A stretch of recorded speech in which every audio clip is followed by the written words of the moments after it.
Welcome, everyone. Welcome to the North Carolina Council on Developmental Disabilities Self-Advocate Discussion Series. I am Chris Hendricks, your Policy Education Coordinator for the Council. On behalf of the Council, welcome and thank you for being here. This discussion series is a place for North Carolina self-advocates to gather and engage with each other to talk about things that affect our lives as people experiencing life with IDD and other disabilities. We want this time together used to get to know each other and to get to know the council, where I and other individuals with IDD are leaders, colleagues, and valued for our input because we are who we are. This month, we are talking about a very important topic, planning for the future. This can be a particularly sensitive and complex topic for self-advocates and their families. So full disclosure, we will not be solving service issues. We will not be addressing guardianship. We will not be solving housing issues. We will not even be addressing all future planning issues today because it's very, very complex. We just want everyone here to be able to get started on the conversation and leave with insight, information, and tools. This discussion is first and foremost about feeling comfortable, being at ease and feeling confident when it comes to thinking about and starting to talk about the future of your life.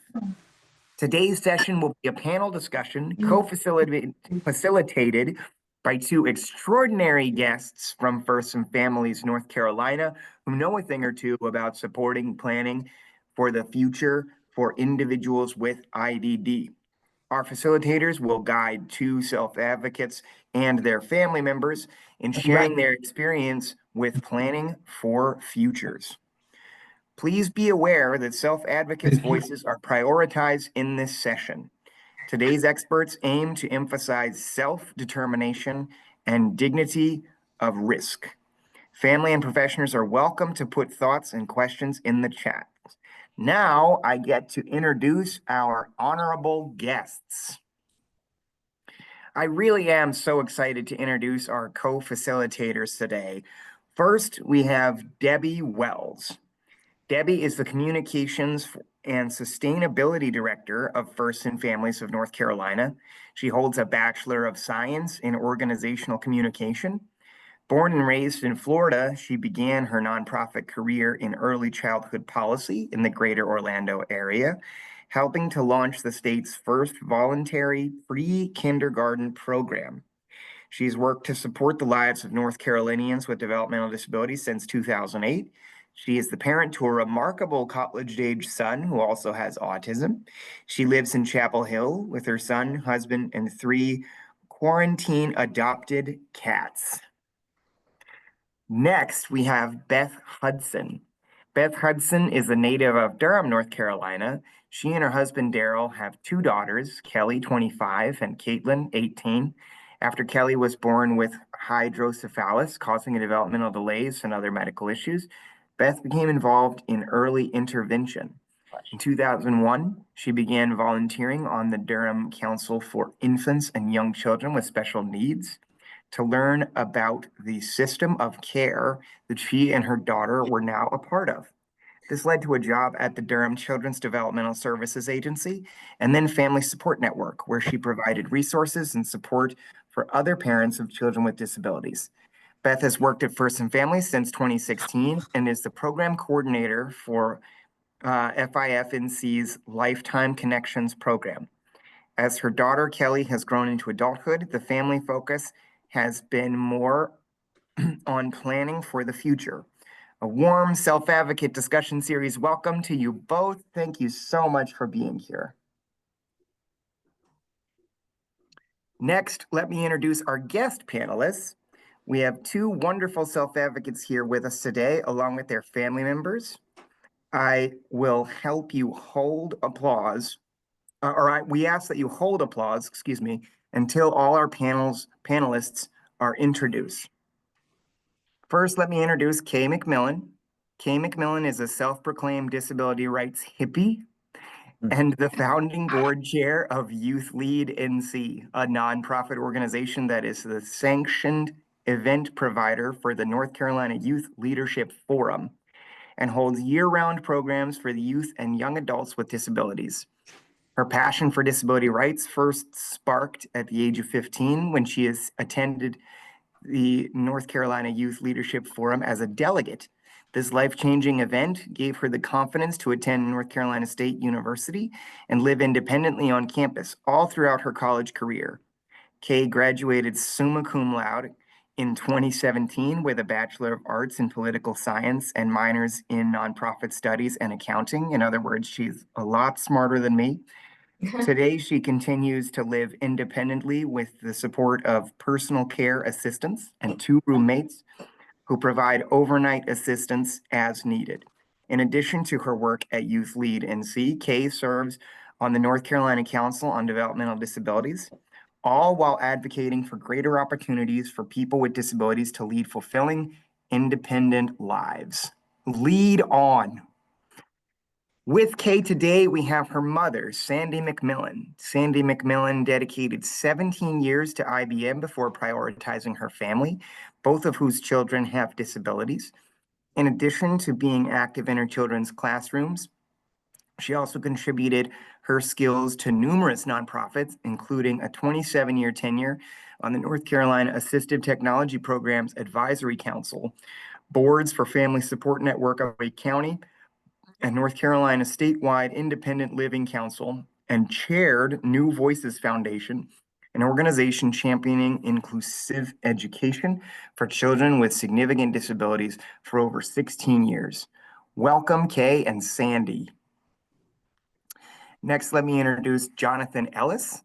Jonathan Ellis is 52 years old. His current hometown city is Murfreesboro, North Carolina. Jonathan has been on various boards in North Carolina relating to disabilities for 30 plus years, including currently Disability Rights North Carolina's Board of Directors that started in December 2022. He'll be the DRNC Board Secretary for the 2nd year in a row starting this month. Jonathan contributes to 2 initiatives currently with the North Carolina Council on Developmental Disabilities, the Supported Living Level 2 and Level 3 initiative, and the Meet the Need initiative with the Mental Health Transformation Alliance, a program with the Leadership Alliance for Neurodevelopmental Disabilities, working with Program Director Elizabeth Field. Jonathan also works with the GEARS program led by the University of North Carolina, Chapel Hill School of Social Work with Program Director Linda Kendall Field. Jonathan began advocating for this session last fall, so we want to give a special shout out to him. So we have him to thank for talking about planning for the future today. Welcome and thank you, Jonathan. Last but certainly not least, we have Jonathan's right hand parent, Mary Jo Ellis. Mary Jo is a lifelong resident of Northeastern North Carolina. She's a graduate of Murfreesboro High School and graduated from Chowan College, which is now Chowan University. Mary Jo retired after 20 years of service as assistant to the provost of Chowan University.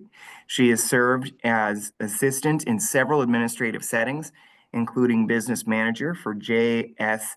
Almario, urologist and clinic manager at Hartford Gates Public Health Department.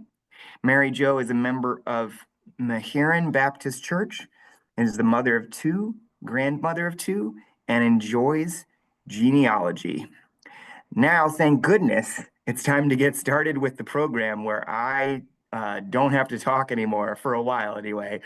First, Debbie and Beth will share a little information, and then they'll interview our panelists, beginning with Jonathan. Debbie and Beth, are you ready? We are. Hi, everyone. Thank you so much for inviting us to be a part of this discussion on planning for the future. My name is Beth Hudson. I'm the program coordinator for Lifetime Connections with First and Families. First and Families of North Carolina is a statewide organization that has been supporting families for over 30 years to reach their self-determined goals and long-term dreams, to live in homes of their own and be with people that they choose. FIFNC is not a Medicaid provider. We are customer-led, founded by families. We help where other services cannot. We help people who have no services, and we do this by providing family support. So the First in Families local chapters offer support to families and individuals according to their self-defined needs. Examples of this support can include computers, home furnishings, modifications, childcare respite, other repairs to vehicles. Support can also be connecting an individual to vocational, social, and educational opportunities in the community, whatever it takes for people to live and participate fully in their community. First in Families promotes self-determination as a philosophy through public education and advocacy efforts. Our chapters and other programs support people throughout their lifespan. It is important to us that adults with developmental disabilities are able to design their lives that they want for themselves. So one of the components of First in Families that supports this is Lifetime Connections. Lifetime Connections offers unique supports and future planning services to people with all types of disabilities and their families to create the lives they want now and in the future. And Chris mentioned earlier that we will be leaving you with some tools today that will help promote greater independence, such as supported decision-making agreement and letter of intent. And now I'm going to let Debbie take over from here. Thank you, Beth. Thank you, everyone, for the opportunity to be here today and to be part of this conversation. I want to also say a huge thank you to our panelists and especially to Jonathan for raising this topic. I think it's such an important thing that we discuss, and I'm really glad that we are having this talk today. And I also wanted to kind of couch today's conversation in the expectation, just as Chris shared, that today is not the day to solve all the things. I think that we are doing a really big, important thing by meeting and having a conversation about planning for our futures. It's something that is hard for anyone to do, as a parent, as a self-advocate, as a friend, family member, and loved one.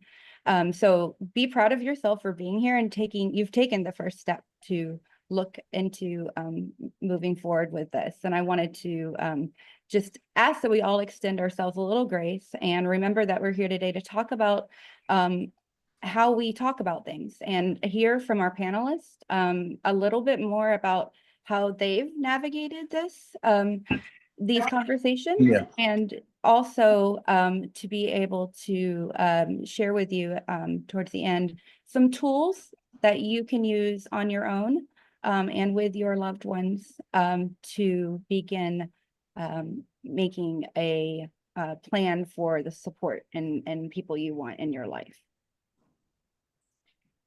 Thank you. So now it's time that we hear from our expert panelists. They're experts because of their lived experience. Is everyone ready? So the first question is going to go to Jonathan and then to Kay. And so when did you start the journey of independent living? As I have thought about this, my journey started in late 1997 or early 1998, back when there was no Eastern Fields UCP. It was just United Cerebral Palsy. And my brother was looking through the yellow pages because we didn't even know where to start. And she came across United Cerebral Palsy, and we made a couple of phone calls that summer, and it all went from there. Because, of course, we did not know where to start. We came together with them to have a team discussion of what we thought we needed. Uh, and my journey officially started on my birthday month, which is January of '99. So that's how far back my goes. Thank you, Jonathan. And Kay, can you please share with us when your journey of independence started? Yeah.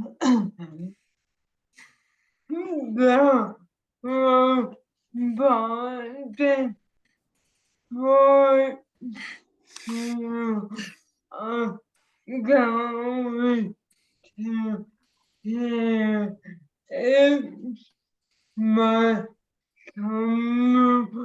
okay this right.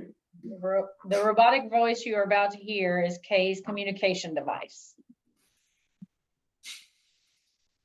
I started my journey of independent living when I was a freshman in college at NC State. Go Wolfpack. In 2013, when I went from living at home with my parents to living in a dorm with a roommate, this was before there was such a thing as supported living under the Innovations waiver. So it felt like we were building an airplane while flying it. If you know me, things seem to always tie back to the North Carolina Youth Leadership Forum. I was a delegate when I was 15 years old, and I worked my way up as a staff member during my high school years, which gave me the confidence that I could live independently as a person with a disability who needed supports to do so. After 2 years in the dorm, I moved into an apartment and then another apartment, and then a townhouse where I live currently with 2 roommates who provide overnight assistance when I need it. It has not always been easy, and there have been stumbling blocks that needed problem solving, but I am glad that I made the plunge to live independently back when I was 18 years old, because it helped me to meet some of my closest friends, and some of the best moments in my life were made because I lived independently. Thank you so much, Kay. And so back to Jonathan, can you tell us what kind of things did you realize that you needed in the beginning when you first started this journey? In the beginning, both my parents and I thought that we needed 24-hour care because we didn't even know what assistive technology was even out there. So that's how we began. That was, as I said, 1999. So over almost right at 30 years, almost. So, And Kay, what kinds of things did you realize you needed in the beginning? Thank you, Jonathan.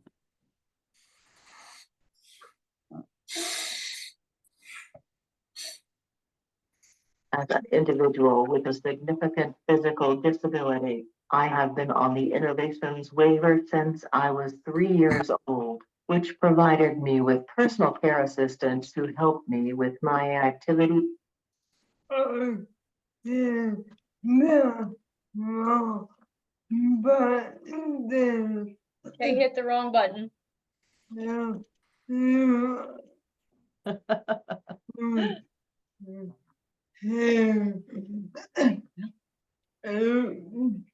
I can. You'll hear that again. As an individual with a significant physical disability, I have been on the Innovations waiver. I can. Again, sorry. As an individual with a significant physical disability, I have been on the Innovations waiver since I was 3 years old, which provided me with personal care assistants who helped me with my activities of daily living. I truly believe it is a skill to learn how to manage working relationships with personal care assistants or direct support professionals and advocating for your needs. Looking back, it was helpful that I had most of my life to learn how to advocate for my needs and direct my care while I was still living at home before I took the step to live independently.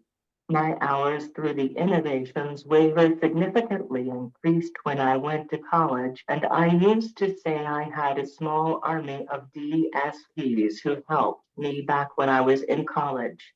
I also need someone overnight where my DSP apostrophe S leave to help me evacuate if there is a fire, and there are some times when I need overnight assistance, like using the restroom or needing medication at night.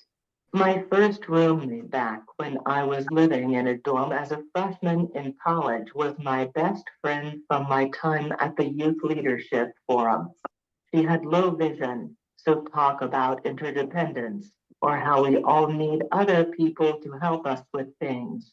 She would help me physically, and I would help her with things like reading the buttons on the washing machine when we did laundry together. I would be remiss if I did not talk about the moral support that I had when I transitioned to living independently. My parents were supportive and committed to helping me problem solve, probably more than me on some days in the very beginning when things went wrong or did not go as planned. I also had my friends from YLF who were eager to see me succeed and provided encouragement to continue to pursue my goals. Thank you, Kay. May I add something to Yes, my please. story? Yes. As Kay mentioned, she had the advantage of the innovations waiver when she was 3. We did not have that advantage. My my parents both had to work, but we had to scrap and claw to pay people out of pocket to provide my support after school. So that's, and I did not get services till I was 18. Okay. You want a bottle of water, baby? No, I'm good. I did everything at the house. But Jonathan, that kind of leads into the next part of this, which is what kind of things came up that you needed more support with. Exactly. So, as I stated, that I'm sorry that me I jumped the gun, but and we're still working on things as we speak. It's a day-by-day process. I can count on my hands about how many times I call Bob every day to help me facilitate different things that may be going on right now. So it's a constant communication between us two. So whatever you need, it doesn't stop. Like we have said, innovations hours may stop, but life continues 24/7. So that's how we look at it. You're right, it does not stop. Kay, same question to you. What kind of things came up that you needed more support with? It became apparent that it was a lot on one roommate to commit to being in the room by a certain time every night for the overnight assistance, especially for a young person. I moved into an apartment my junior year of college, which allowed me to have two roommates who could share the overnight responsibility. That worked better because they could work with each other if they wanted to go out of town or wanted to go to an event at night and did not want to be home at a certain time. Also, things came up that are either related to my disability, such as managing my medications, or that were harder for me to do independently because of my disability, such as calling out for jury duty. It happens. I realized that I needed more support with these things when I started living independently. Over time, I got more comfortable with doing these tasks independently, and now I only have to ask for my mom's assistance when something out of the ordinary has happened. Like I ran out of refills for my medication and my doctor has to be called, which would be extremely difficult for me to do with my speech disability. I know that I will have to assume these responsibilities one day, but I am really hoping that they keep improving AI so it can help me with communication and other tasks, such as managing medication period. Thank you, Kay. Yes, I think AI definitely has a great future beyond strange memes. Thank you so much. So in this next section, Jonathan, what does planning for the future mean to you? Well, planning for the future means getting somewhere comfortable and reliable because my parents are aging and we have had these discussions with my brother. However, I don't see myself living with him. I have to love him because he's my brother, but we butt heads sometimes, and things just aren't the way that I perceive that they need to go.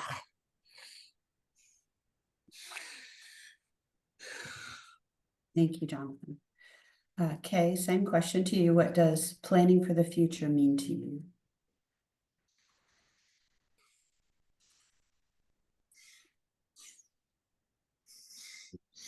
Planning for the future means for me that I have the supports, both paid and non-paid, that I need to lead the life that I want to live in the community of my choice throughout my entire life.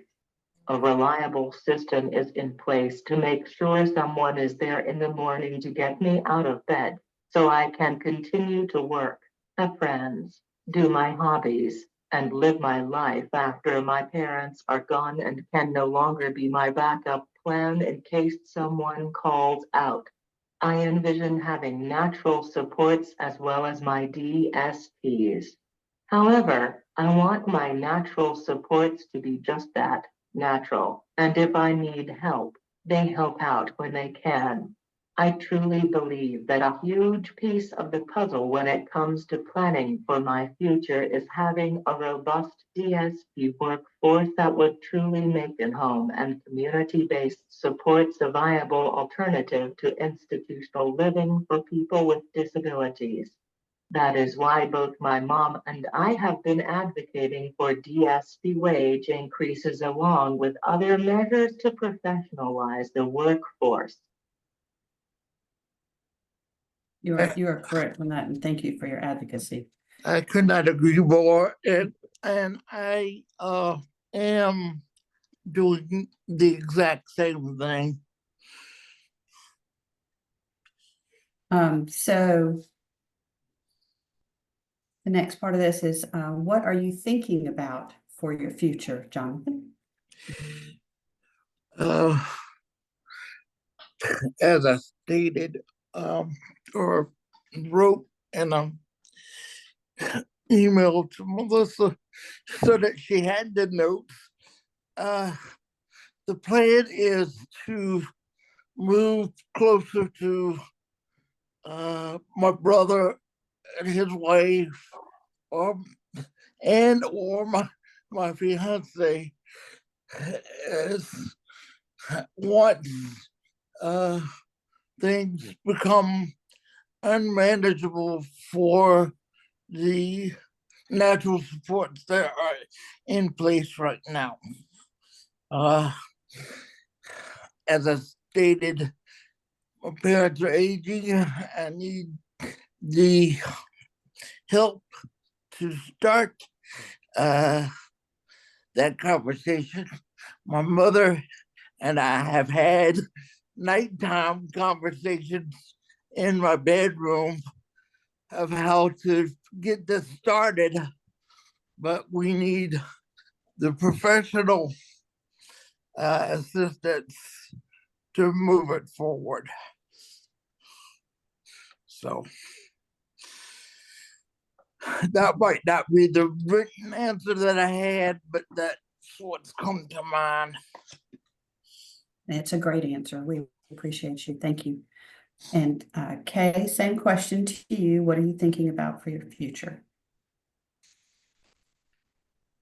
I want to live life with purpose.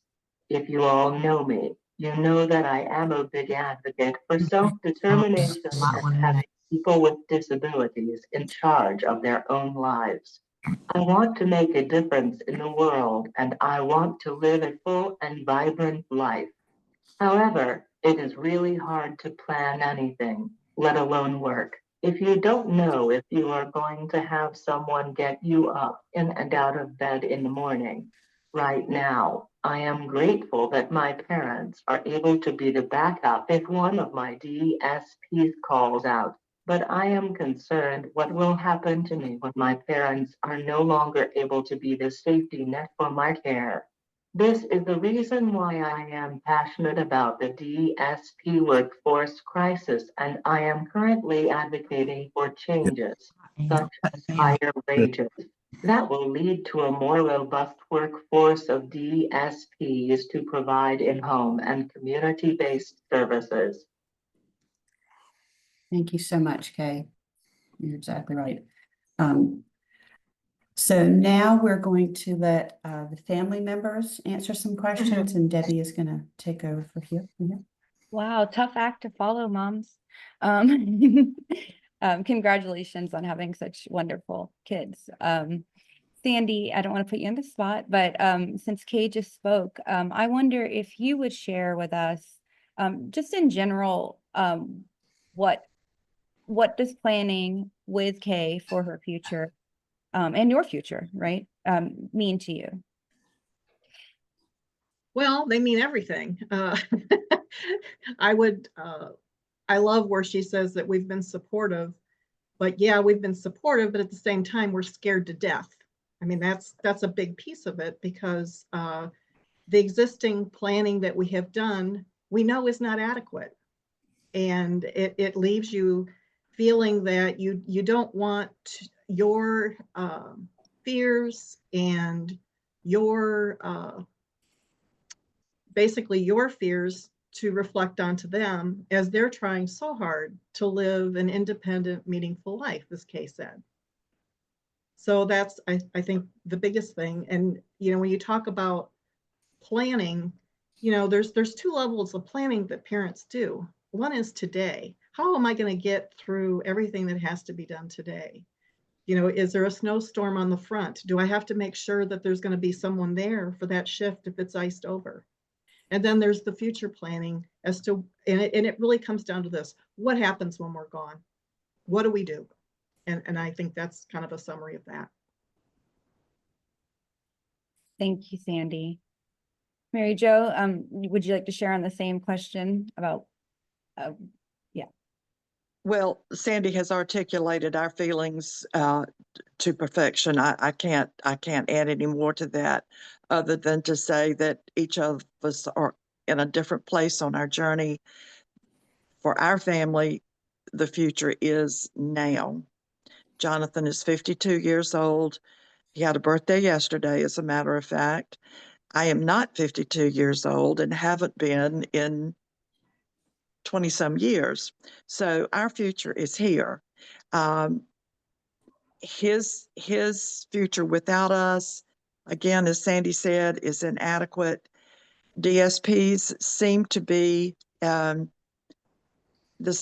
it seems to be stabilizing a little bit in the rural part of northeastern North Carolina. However, it's still not enough. Jonathan lives alone in an independent living apartment.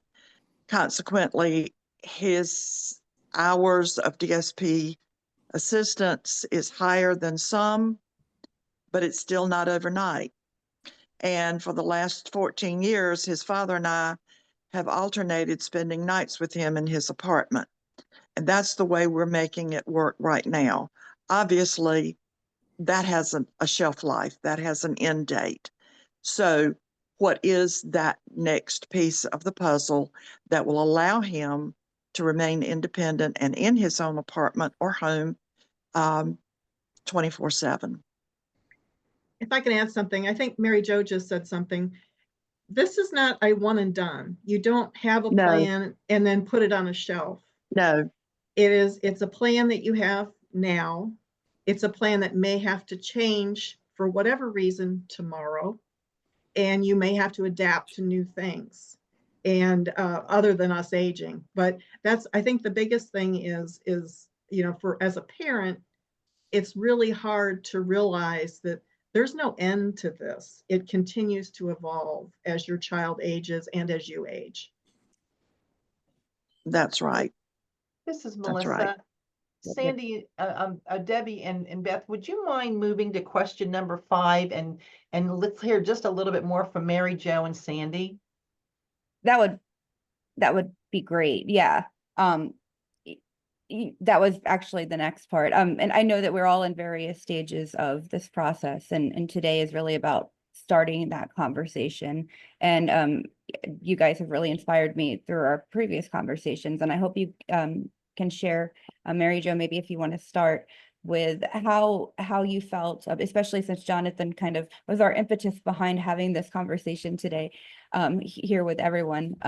How did you feel when Jonathan kind of approached you and said, "We need to talk, Mom. We got to talk about this stuff." And how was that process? And then I'll ask Sandy as well. Well, for us, it was perfectly natural. Living and dying is a perfectly natural thing. We're all going to be there. We're all going to age out. And thanks to my grandmother's discussions with me through the years, it might be a little bit easier for us than it was for some. We approached it very quietly, very carefully, and very, very slowly, didn't we, son? Yes, we did. We did. We did.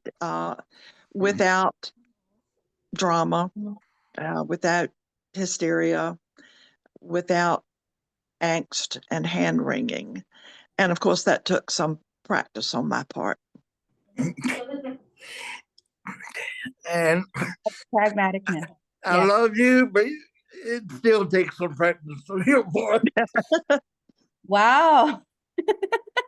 You don't have to tell them all our secrets. Let's be honest.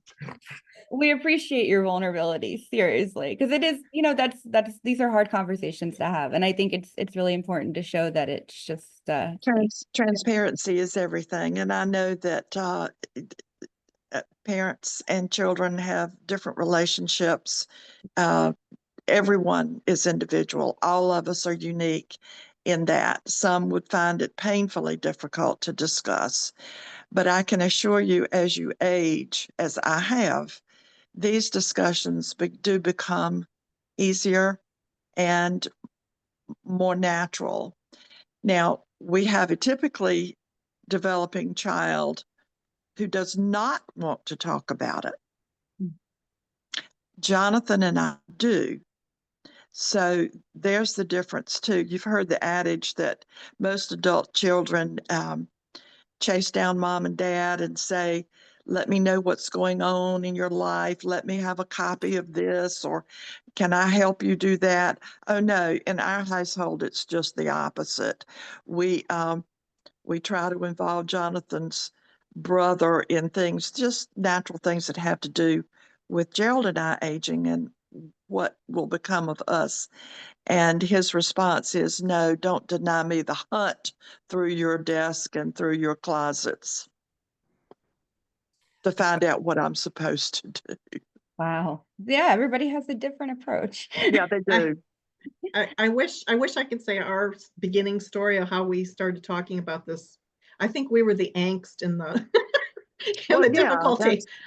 We that's were, but normal. I think Kay was a lot younger. She was 18 going off to college. She was very unsure whether she could do this. We were very unsure if she could Sure. do this. That's right. And I didn't want to do anything to feed into that. So, and I think, and what happens is as she started to be alone and, the first person that called out and there was nobody there for her was a panic. It was a panic for me. It was a panic for her. I remember. But she worked through it. And over time, she has learned skills and she knows that eventually someone's going to get there. She just has to go through the steps, to get people to respond and so forth. So I've become more confident in her skills of living independently.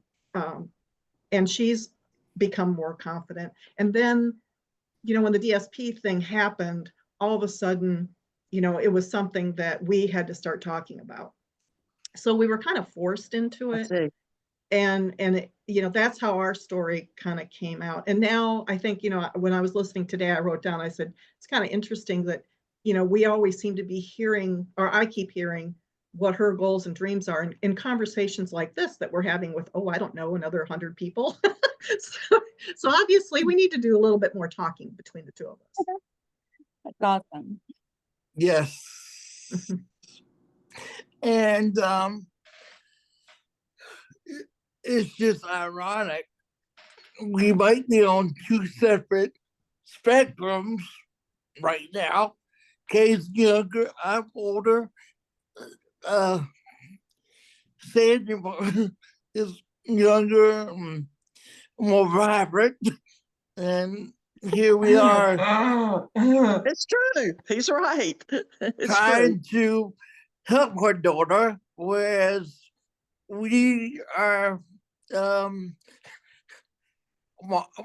Barb has always told the DSPs, yes, I'm here, but I'm not here. That's right. That's right. I'm here, but I'm not here because my physical, it's perfectly normal that someone in their late 70s, my physical energy, my physical abilities have changed, which is a perfectly natural, normal thing. So how do we work around those perfectly natural, normal things when DSP has to call out or does call out? What are we to do? Now, our difference between Sandy and Kay right now is Jonathan made the decision to move back to his hometown 14 years ago. He had lived 3.5 hours from us in Wilmington independently out of college and shared an apartment, Kay, just as you are now, and was able to make it work. Then some time passed and he made the decision to move back to his quiet, small, rural North Carolina hometown, which was wonderful. We were, by then we were hesitant to support him in that decision. But we did, and he now lives 3 minutes from us. But it was also, Greg was in Texas. Mom was dealing with something medical. So she couldn't do the 3.5 hour drive once a month during More that. often than that. Right, So, Sandy, it's more often than once a month, isn't it? Yeah. I mean, that was our average when everything was hunky and dory, but it also was not that simple. So You know, the other thing, this whole topic is so overwhelming to parents, and It it's is. overwhelming. It's overwhelming to a parent that has everything in the world going for them. But if you're working 2 jobs and you've got a house full of kids and all that going, I don't even, and I would give the advice to, how do you eat an elephant? It's one bite at a One bite time. at a time. Just one bite at a time. And if you can, and there'll be some days where licking a stamp and mailing something will be too much. And that's okay. Put it aside for another day. been When you there. do have that, I have Mhm. too. I have been there where it's too have. overwhelming to lick a stamp to put something in So the mail. this is Melissa, and I'm sorry I have to interrupt, but Nope, I am the okay. person who's got to kind of keep us on schedule, and we're going to have to skip some questions. But I do want Debbie and Beth to have the opportunity to ask the question to all 4 of our panelists that they wanted to make sure was asked before they also give us more resources and information to help support our self-advocates and just getting the conversation started and leading the conversation to planning the life and their future that they want. And that is, what would give you peace of mind? So, Jonathan, I'm going to ask you first. Give Kay an opportunity to go ahead and skip over some of those questions and program that in, and then we'll go back to Mary Jo and then Sandy. So, Jonathan, what would give you peace of mind?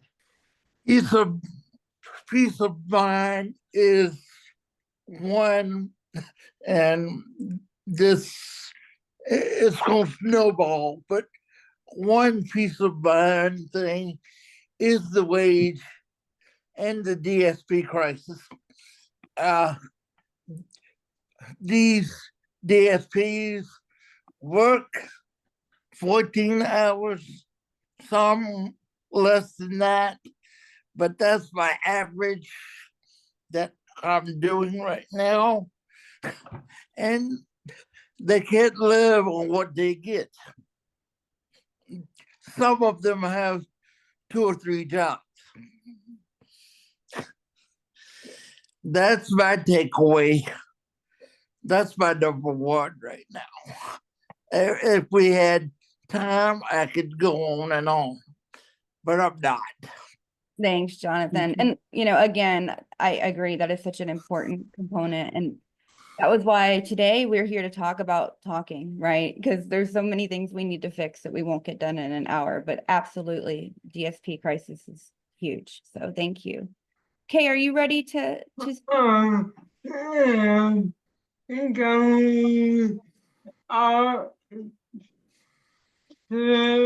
May is going off script. Did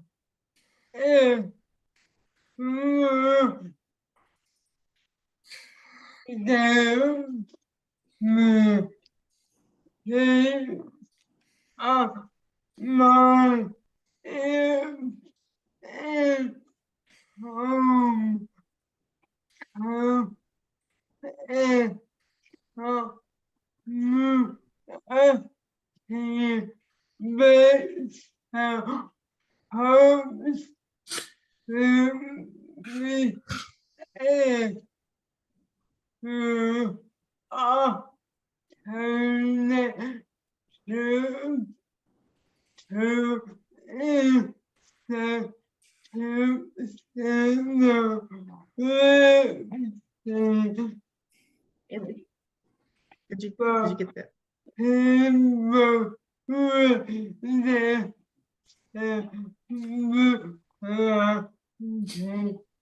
It would give Kay true peace of mind if home and community-based support services was a true alternative to institutional living services. Good job, Michelle, revoicing that.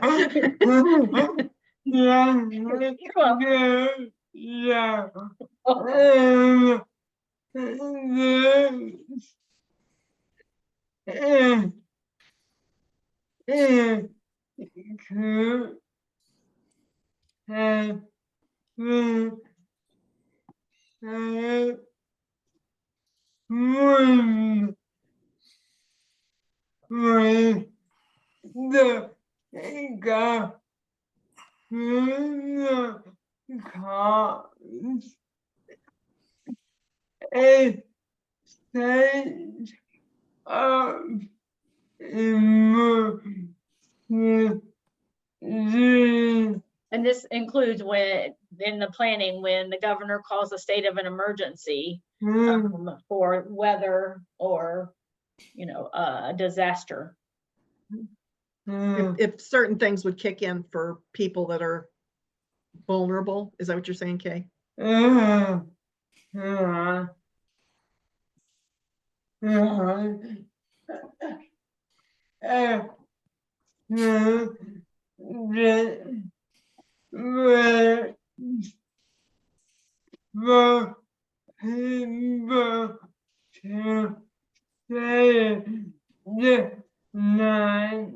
Like extra wages for DSPs to stay the night at their clients.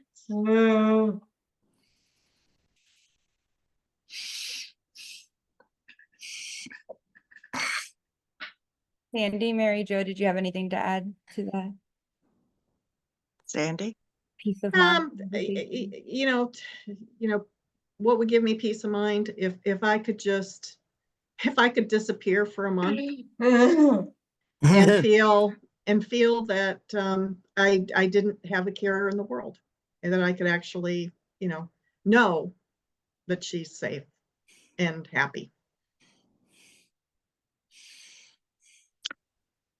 I would agree with what Sandy says too, just to be able to disappear for a month and not have a care in the world about Jonathan's care, about what's going on with him. I'll take it a little bit further by telling you that what would give me peace of mind if I were to pass away before night falls tonight is to know that there was natural supports with vested interests in seeing him through for the remainder of his days.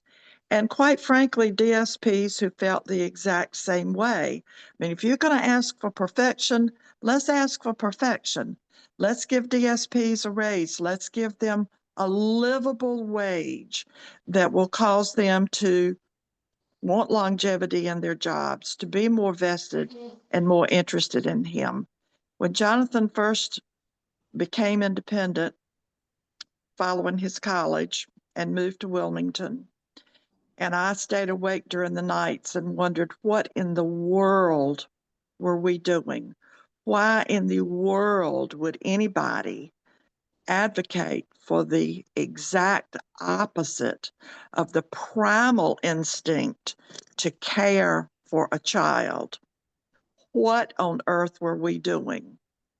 Then I'd get up the next day, pound on doors, shake my fist a little bit, got a little bit of a reputation. I didn't know it at the time, but really, really, really advocating for him. And I'll tell you what I told the first provider that was going to provide services. She asked me, what did I expect from what is now referred to as DSPs, where Jonathan's concerns and support were concerned. And I said, I will settle for nothing less than that person walking on water. And that's true, folks. I And heard I it out do of, believe that her there, own mouth. while Ladies and that's a gentlemen, stretch, while that is a stretch, no loving parent will have peace of mind with much less than that. Would you not agree? ladies and gentlemen, this is Chris Hendricks. I can think of no better phrase or statement to put an exclamation point behind and a pause on. I don't want to say that we knew this was going to happen, but I 100% knew this was going to happen.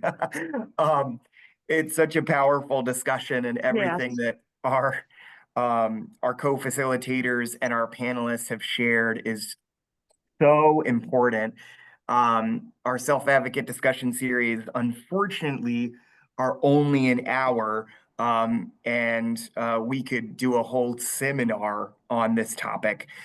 So I think I speak for everyone when I say we're going to try really, really hard to do an additional session on this so we can get to the rest of the questions for the panelists and give our self-advocates an opportunity to share their thoughts, which is really what this was for, but it was an extraordinary introduction. If you are a self-advocate out there and you're willing to stay a couple extra minutes, we're going to throw one question on the PowerPoint up there on the screen for you. Why is planning for the future important to you? Please feel free to answer in the chat, or if you would like to come off camera or come off mute and answer that. And we're going to take some extra time to make sure that we can share some resources for you and do a follow-up.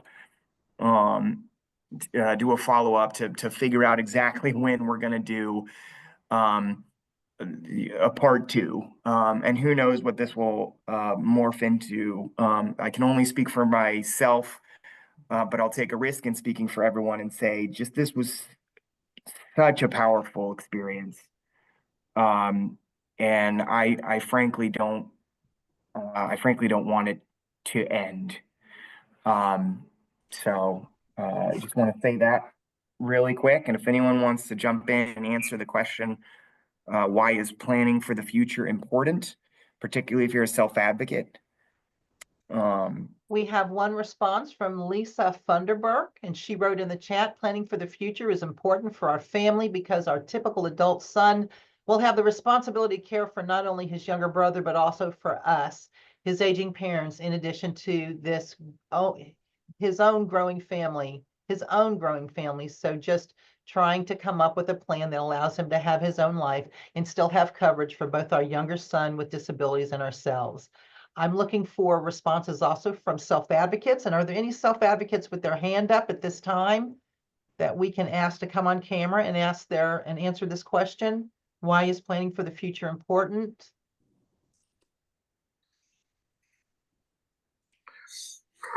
Are there any self-advocates? Colleen Reed, if you're a self-advocate, how do we get some help? Where do we start? Where do we go? As I'm helping with someone that has IDD in Wake County. So let's see. And Laura Newell wrote, that question would not apply to me as it would to someone else that needs personal care. And Debbie Wells is, thank you from First and Families, and thank you, Beth Hudson from First and Families. It says, there are some wonderful tools that we have that we ran out of time to share today. But again, we reiterate that those tools will be included in the post-session resources email. So even people who registered and couldn't attend today will still get that email, as well as all of these resources, including Chris, in your resources email. I just picked the one to show a picture of Debbie. I hope that's okay. It's a future planning checklist that has a whole lot more information that goes along with it. And this PowerPoint slide and this presentation will be included in the resources email. But here at a glance are some of the resources that Debbie and Beth from First and Families provided us to use today to send the message of, if just anything, the most important thing is just make sure you get the conversation started. And it does supply, they do supply wonderful directional tools. Very quickly, Debbie, would you mind talking about the supported decision-making agreements? Yes, I'll do that as quick as I can. One of the tools that we have is it's called a supported decision-making agreement. And really the concept of supported decision-making is really it's not that novel. It's that we all have different people in our lives that we rely on for different things. That we choose natural supports. And this is a way to kind of look at that on your own as a self-advocate, and also maybe bring it to your loved ones, your family, your friends, and those in your life, and say, I'd like to talk to you about, these different things and asking, maybe there's somebody that you would like to help with your employment goals, and that's your person for that. Or there's somebody that's better with household kind of things that come up and you need advice. And it's just kind of formalizing and just saying, hey, will you be my person for that? Like, and of course it's a living document, I say. It doesn't have to even be a document. It can be helpful sometimes to have it, spelled out. But that, the concept is that we are in charge of our own life, and we need to also yes, I think our fear about our formal services being available is it's just that's real. But one thing that we can do to help and supplement that is to try to build ourselves good networks. So we would love for you to take a look at those tools. And if you have questions, reach out to Beth or I, and we hope we can come back and start have more conversation. But there's never a bad time to start. So good job today. Thanks. This is Chris. You all did such a wonderful job today. Beth and Debbie, thank you so much for your expertise. We can't wait to have you back. Thank you so much to our self-advocates and family members for your vulnerability. I could have stayed here for the next 5 days listening to it. Honestly, it's the kind of energy that we put out in events and opportunities like this that get the message out there, that creates change. So you're truly representing the change you want to be. Thank you so much to our ASL interpreters. Thank you so much to our Spanish interpreters. And thank you so much to our attendees. We've thrown up a poll where you have the opportunity to share who you are and where you are and how this experience has made you feel. Please take the time to jump in and share your responses as we take the time to thank everyone. And please let me reiterate that again, we are going to try really hard to have another session focused on this before the end of the year. Melissa and I are going to get together. Thank you so much to all the team members behind the scenes that made this work. And I don't always do this, but I'm going to give a special shout out to my colleague, Melissa. She works really hard on these with me. She worked especially hard on this one. We haven't done a panel in a while, in a long while, and it took extra work on the scripts and the PowerPoint and setting up meetings for people to get together early, and it was just tremendous effort.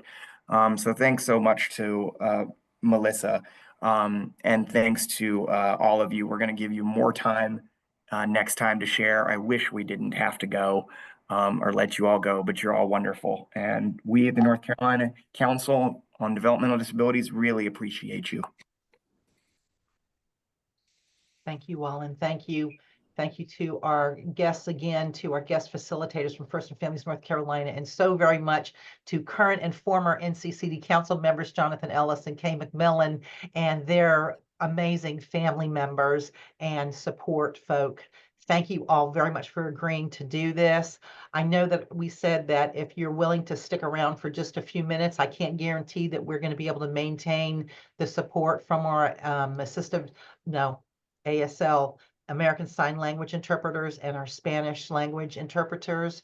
But I did want to make sure that if you wanted to raise your hand and come on camera as a self-advocate and speak to why is it important to do futures planning, I wanted to make sure that we stuck around long enough to hear you speak out and speak up, because as Chris always says, this is for you, the self-advocate, and the folks with intellectual and developmental disabilities. But we appreciate the support from our professionals, our family members, our parents, and every other title that's out there for attending the NCCD self-advocate discussion series sessions. I'm going to stick around for just a few more minutes so that if everybody hasn't had a chance to scroll through the chat, that they have an opportunity to do that. But again, as always, we will copy the chat and put it in a narrative format and put it as an attachment along with the resources email. So you don't have to read everything, but I did want to make sure that if there was something to mention from anybody saying, hey, I'm a self-advocate, please read my chat. I wanted to be able to do that. All right, I think out of the folks that we've got here, we've got 34 out of 40 pollsters. So I'm going to go ahead and end the poll unless anybody screams at me not to put the poll down. Thank you for all your gratitude and wonderful words in the chat. All right, I'm going to end the poll. All right, thank you all for your patience.